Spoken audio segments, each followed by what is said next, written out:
I do not believe that a man named Jesus was here on earth. There is just far too many ancient civilizations with the exact same story.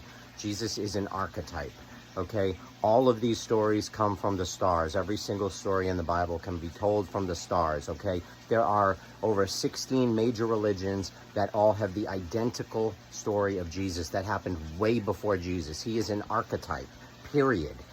That's all. Now, everything happens in the sky, like they say, as above, so below. What people don't realize is most of the Bible was written by Greek Gnostics. They did not believe in a man named Jesus Christ that died on a cross. They didn't believe it, and they were the ones that wrote the book.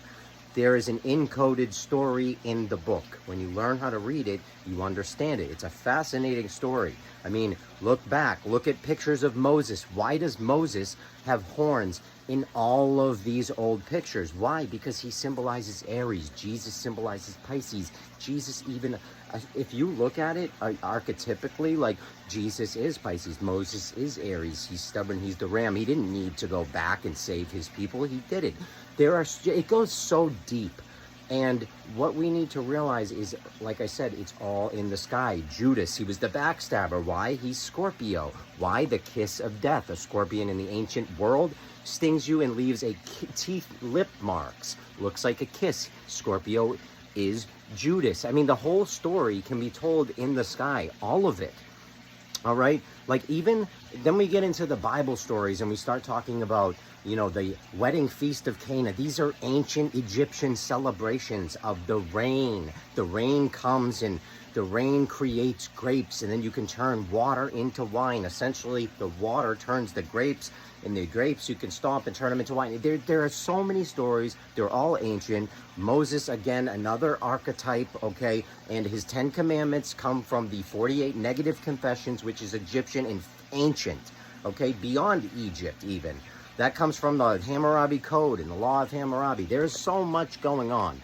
If any of this is stuff that you're interested in, go to my website, withthesun33.com. I wrote a book called Ancient Civilizations, and where it's all about this stuff. Where did all this stuff come from? It comes from the sky. I mean, a lot of people don't realize there aren't even 12 signs. There was originally 10. They added Libra and Capricorn. Those are the only two things that aren't real on the zodiac itself. Think about that. A Capricorn is a fairy sea goat, and a Libra is a scale. Everything else is a living thing. The Chinese zodiac, all living things. So, and that's another thing. The zodiac has never changed. They've added, they've taken out, they've done some funky things, and depending on which country, you might have different zodiacs, but these zodiacs have always been the same. The stars have always been the same, which is another reason why we're not endlessly floating through outer space. All of the stars have always been the same. The North Pole has never moved. Polaris was discovered in 69 AD by Claudius Ptolemy. It never moved, okay? So when people tell me, oh, it used to be something else, you can't prove it. I don't even want to argue with it. It's silly. So if you want to learn these things, because again, there's so much to learn, and the story is far more fascinating than the story that we were given. You know, we were given a story to keep us in the dark, just to prevent us from understanding truth and becoming our true selves. That's it, period.